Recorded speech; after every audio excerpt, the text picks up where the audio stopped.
Жапаров программасын көрүп баштадыңыз. Өлкө башчынын апта ичинде болгон маанилүү жана маңыздуу иш-чараларын сиздерге айтып берүүгө ашыгып турам. Экранга жакыныраак келиңиз.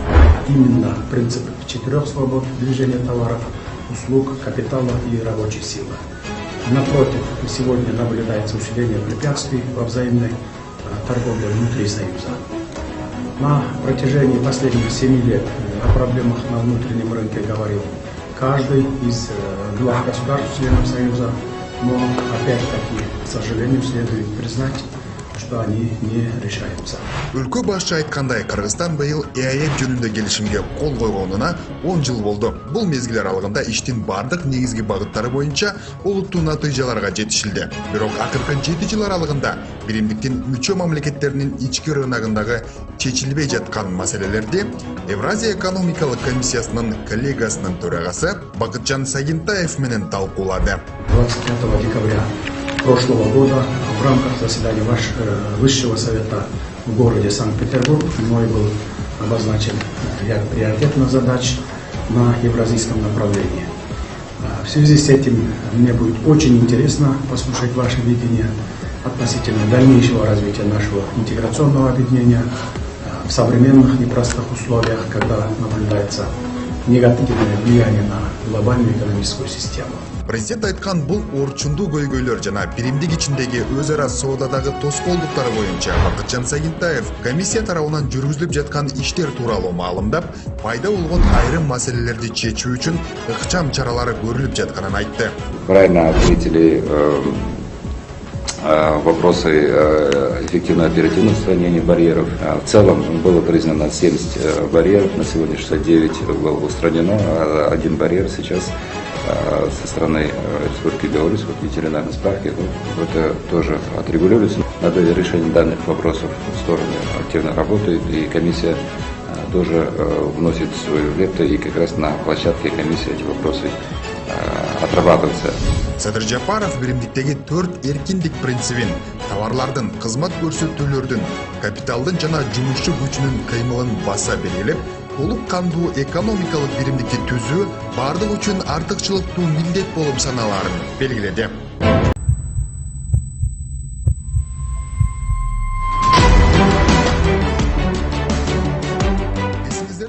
Буга чейин өлкө башчынын тапшырмасы менен бөйрөк оорусуна чалдыккандарга бөйрөгүн алмаштыруу боюнча операция жасоо чечими кабыл алынып, Бишкекте алгачкы бейтаптардын операциялары ийгиликтүү өткөн жана ар бир бейтапка бюджеттен 7000 АКШ доллары бөлүнгөн.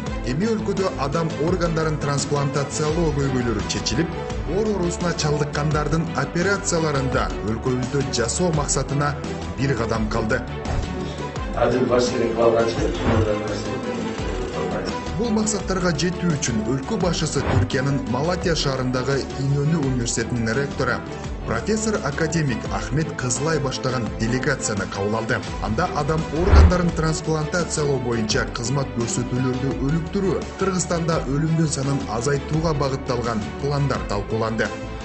Мага берилген маалыматтар боюнча бизде боорунан жабыркап алмаштырууга муктаж болгон жарандардын көбү 50 жашка чейин келер экен.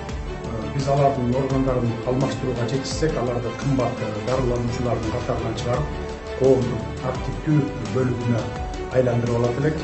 Өлкөдө адам органдарын трансплантациялоо маселеси жаатында тажрыйба жок болгондуктан жарандарыбыз аргасыздан чет өлкөлөргө барып, ири суммада каражат коротуп операция жасатууга мажбур болууда. Андыктан Кыргызстанда боорду алмаштыруу боюнча башкы координациялык борбордун моделин уюштуруу учурдун талабы. Өздөрү ар кандай каржылык кыйынчылыктарга карабастан трансплантация чөйрөсүндө дүйнөлүк билимдин өнүгүү темпин кармап, аракет кылып жаткан жогорку квалификациялуу кадрларыбыз дагы бар. Бирок ошончо дагы азырынча Кыргызстанда боорду трансплантациялоонун улуттук үлгүсүн уюштуруу тажрыйбасы жок болуп турат. Бирок биздин саламаттык сактоо министрлиги жана эксперттик коомчулук аны түзүү боюнча олуттуу чараларды көрүүдө. Түркия президенти Режеп Тайип Эрдогандын тапшырмасы менен органдарды трансплантациялоо кызматын өнүктүрүү боюнча тажрыйба алмашуу үчүн келген профессор Ахмет Кызылай өз кезинде Садыр Жапаровга жылуу кабыл алгандыгы үчүн ыраазычылык билдирди. Биздин университеттеги Тургут Өзал медициналык борбору Түркия Республикасындагы орган трансплантациясы жаатындагы алдыңкы эң маанилүү борборлордун бири. Ал эми дүйнө жүзү боюнча боор алмаштыруу жаатындагы эң биринчи борборлордун бири болуп саналат. Ал эми Инөнү университетиндеги медициналык борбор органдарды трансплантациялоо боюнча алдыңкы клиникалардын бири. Бүгүнкү күндө борбордун адистери тарабынан 22 жылдын ичинде 3700дөн ашык операциялар ийгиликтүү жасалган. Ушул боор алмаштыруудан башка эң татаал операциялардын баардыгын жасап келген. Бул боордун технологиясын кандай кылыш керек, кандай туруш керек деген маселени мына Турциядан ушул биздин түрк туугандарга чоң рахмат. Үнөнү университетинен барып мына 65 медициналык кызматкер ошол жерден стажировкадан өтүп, бүгүнкү күндө 33 өтүп жатат. 3 айдын ар жак бери жагында биздин өлкөдө дагы боор трансплантациясы жасалат деп мен ишенем. Себеби адам ресурстары бизде жетиштүү. Эми жакын арада боор алмаштыруу операциялары өлкөбүздө жасала баштайт. Ал үчүн 65 медициналык адис Түркиядагы окууну ийгиликтүү өттү. Ал эми ага керек болуучу медициналык шаймандарды алуу жана башка чыгымдарды президент Садыр Жапаров жеринен чечип берди. Кээде намыстанып да кетебиз. Мына ата телевизор алдык. Бүгүн даярбыз. Если жанагындай өзүбүз баштасак даяр. Садыр Нурмуллович, оборудование болсо эле биз даярбыз. Мына 2 миллион доллар да организациялық вопростордон 2 миллион бизге аппаратурага алыш керек болчу. Садыр Нурмуллович ошол жардам берип, ошолорду да чечтик. Кудай буйруса 2 айдын ичинде Космос менен боор алмаштыруу Кыргызстанда ишке кирди. Ахмет Кызылай жолугушуунун соңунда Инөнү университети Кыргызстанда боорду трансплантациялоо боюнча башкы координациялык борборду түзүүгө, ар тараптан көмөк көрсөтүүгө даярдыгын билдирди.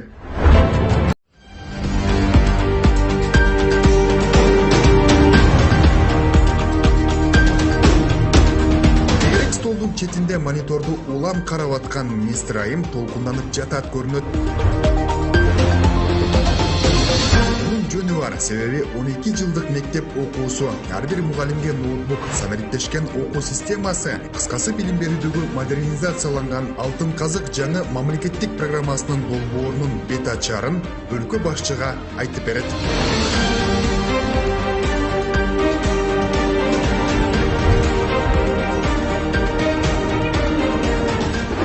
Жана илим министринин программасы менен таанышкан мамлекет башчысы жаңы программа буга чейинки баркы менен мааниси кеткен кезектеги реформага айланбай, келечекте өлкөнүн социалдык экономикалык өнүгүүсүнүн бекем негизин түзүшү керектигин өзгөчө белгиледи. Дүйнө жүзүндө болуп жаткан технологиялык революциялардын чакырыктарына тийиштүү жооп бериш үчүн жөн эле бир 2-3 жагдайды өзгөртүү менен же болбосо кандайдыр бир кооз сөздөргө толгон план программаларды реформа деп атабалы эле, аларды келерки 10 жылга бекитип коюу адатка айланып калгандай да. Айрыкча мектептердеги билим берүү маселесине мындай салкын мамиле кылууга болбойт. Өлкө башы адам капиталына инвестиция жасоо маанилүүлүгүн белгилеп, акыркы 3 жылда жалпы 219 мектеп курулганын, бул мурунку жылдарга салыштырмалуу 3-4 эсебеге көп экенин эске салды. Бирок мектептерди куруу иштери маанилүү болгону менен андан да маанилүүсү эң негизгиси бул окутуунун программасында. Мугалим менен окутуучу да окуу китептеринде болуп жатат. Бизде окуу программалары заман талабына канчалык жооп берет? Биз акыркы маалыматтык коммуникациялык технологияларга жана жасалма интеллект революциясына кантип жооп берип атабыз деген суроо туулат. Мамлекет башчысы мектептерде санариптештирүү процессин тездетүүнүн жана окуу процессине заманбап технологияларды киргизүүнүн маанилүүлүгүн белгиледи. Бул багытта билим берүү министрлигинин дымактуу пландары бар. Эми жакын арада Кыргызстандын бардык мугалимдери ушул мен кармап тургандагыдай ноутбук менен камсыз болушат. Бул ноутбуктун ичинде дагы атайын Cambridge окутуу программасынын китептеринин электрондук варианты жайгашат экен дагы. Ар бир бул ноутбуктун ичиндеги маалыматтар окуучуга дагы, мугалимге дагы жетиштүү болот. Сизге берип коемби? Ноутбукту? Мынакей. Бул азыр жанагы бизге келе турган китептердин үлгүсү, ушундай болуп жасалат. Бирөөсүн алып көрүп коюн, азыр кечиресиз. Түшүп калса мен кайра жыйлап берем азыр. Мынакей, бул биринчи класстар үчүн окшойт, Булардын баары кыргызчаланып, анан электрондук варианты да болот. Мамлекеттик символикалар жайгаштырыш керек, аталыштар болуш керек. Кыргызстандын шартына ыңгайлаштырыш керек. Анан дүйнө эң ийгиликтүү өлкөлөр жетишкен Кембридж китептерин алуу. Эгерде Кембридж китептерин алсак, толугу менен мугалимдерди даярдоо, окутуу процесси, баалоо процесси толугу менен өзгөрөт. Биз Кыргызстандын балдары дүйнөлүк деңгээлде билим алууга жана ошол деңгээлде ийгилик берген Сингапурдун тажрыйбаларын пайдаланууга мүмкүнчүлүк берет. Мындан тышкары президент Садыр Жапаров мектепте чөнтөк телефондорду колдонууга тыюу салган эл аралык практикага көңүл бурууну тапшырды. Садыр Жапаров мектеп окуучуларын окуу процессинен алаксыткан чөнтөк телефондордун пайдасы жана зыяны тууралуу кеңири коомдук талкууну жайылтууга чакырды. Биз мектеп окуучуларынын чөнтөк телефонун колдонуусун мектепте билим алышына, жалпы окуу процессине кандай бир терс таасирин тийгизип жатканына көңүл буруп, туура чечим кабыл алышыбыз керек деп турамын. Ата-энелер менен бул жагдайды туура түшүндүрүп, маселени туура жагына чечүү жолун издегиле, ата-энелер менен сүйлөшкүлө, бул маселени тез арада чечишибиздер керек. Жыйындын соңунда мамлекет башчысы Кыргызстанда мектепке чейинки мектептердеги жана кесиптик билим берүүнү өнүктүрүү боюнча бир катар тапшырмаларды берди. Окуу китептерин даярдоо жана чыгаруу менен байланышкан маселелерди чечүүгө киришүүнү, эң мыкты эл аралык окуу китептерин ыңгайланыштырууну, ошондой эле 46 систем жана англис тили боюнча окуу китептерин жаңылауну тапшырам.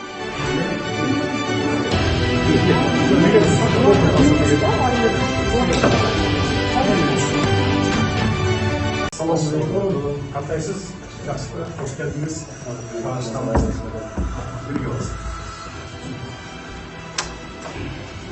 Ислам дини толеранттуулукка, сабырдуулукка, айкөлдүккө чакырат. Бул баалуулуктарды жайылтууда Кыргызстан мусулмандар дин башкармалыгынын ролу өтө чоң. Андыктан бул жааттагы ишмердик көз жазымда калбашы кажет. Кыргызстан мусулмандар дин башкармалыгынын жаңы шайланган муфтии Абдулазиз Закировду өлкө башчысы кабыл алып, бир катар маселелерди талкуулады. Демократиянын урагы менен өлкөгө түрдүү агымдар кирип келди. Аны менден жакшы билесиз сиз. Натыйжада исламдын ичинде хизбутту, салафитти, таблиги жамааты жана башка канчалаган бүттөр жамааттар пайда болуп кетти.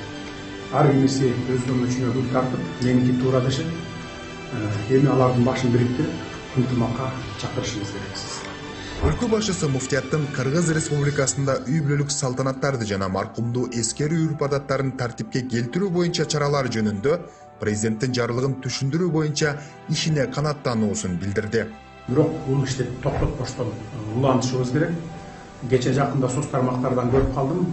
Каракөл шаарында тургундардын баягы көрсөтөндөргө күнбөз бойбой баягы кымбат баалуу материалдар менен мраморлар аркылуу эстеликтерди орноткондон баш тартып, ошо ислам дининдеги салтка өткөрдү. Демек мындай карап көрсөк болот экен деп баары. Муфтий Абдулазиз Закиров өз кезинде президентке кабыл алгандыгы үчүн ыраазычылык билдирип, Садыр Жапаровду Орозо айынын башталышы менен куттуктады. Ошондой эле мамлекет башчынын тапшырмасы менен республиканын бардык аймактарында түшүндүрүү иштерин жүргүзүү жана кадрлар резервин түзүү пландары тууралуу билдирди. Мына сиз келгенден кийин дин эгемендүүлүгүндө алгылыктуу иштер болду. Анын катарында өзүңүз баса белгилеп кеттиңиз, бул ысырапкерчиликти жоюу боюнча дагы сиздин тапшырмаңыз менен жерлерде алымдар кеңешине келбендер уюштурулуп, калкыбызда түшүндүрүү иштери жүргүзүлүп, Кудайга шүгүр бүгүнкү күндө калкыбыз ысырапкорчулуктун зыяндуулугун кадырлесе билип калды. Мамлекет башчысы исламдын салттуу баалуулуктарына туура келбеген айрым көрүнүштөргө тынчсыздануусун билдирип, салттуу ханафи мазхабын кармануу зарылчылыгына басым жасоого чакырып, жаңы шайланган муфтийдин жооптуу ишине ийгилик каалады.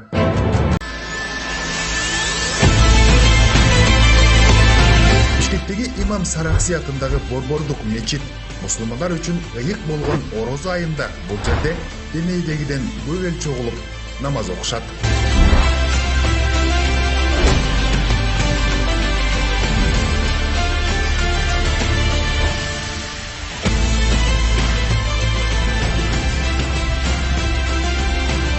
кызарып атып баратат. Демек шам намазынын убактысы келди. Президент Садыр Жапаров дагы борбордогу жарандар менен бир катарга тизилип, шам намазын окуду. Мамлекет башчысы жакшы тилек менен бата кылган соң мечитке келгендер үчүн ооз ачар өткөрдү.